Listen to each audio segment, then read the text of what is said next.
அயோத்தியா ஸ்ரீராமரின் பிறப்பிடமாக கருதப்படும் இந்த நகரம் பல நூற்றாண்டுகளாக இந்தியாவின் பிறப்பிடமாகவே மதிக்கப்பட்டு வருகிறது. இந்த நம்பிக்கை பல தலைமுறைகளாக மக்களின் வாழ்க்கையின் ஒரு பகுதியாக இருந்து வருகிறது.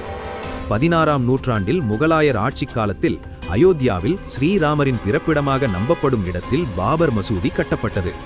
அதன் பின்னர் இந்த இடம் ஒரு மதத்தலமாக மட்டுமில்லாமல் நம்பிக்கையும் சர்ச்சையும் மையமாக மாறியது. அடுத்த 500 ஆண்டுகளாக இந்த பிரச்சனை மக்களின் மனங்களில் உயிருடன் இருந்து வந்தது. இந்த போராட்டங்களில் பலர் தங்கள் உயிரையும் இழந்தனர். காலம் செல்ல செல்ல கருத்துக்களும் மாற்றமடைந்தன. இறுதியில் இந்த விவகாரம் நாட்டின் நீதித்துறை வழியாக சென்றது.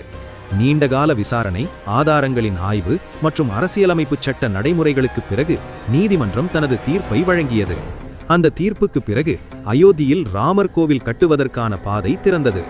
இந்த தருணம் ஒரு கட்டுமானத்தின் தொடக்கம் மட்டுமல்ல, நீண்டகால காத்திருப்பு, பொறுமை மற்றும் அரசியலமைப்பு சட்டத்தின் மூலம் கிடைத்த தீர்வின் அடையாளமாகவும் மாறியது.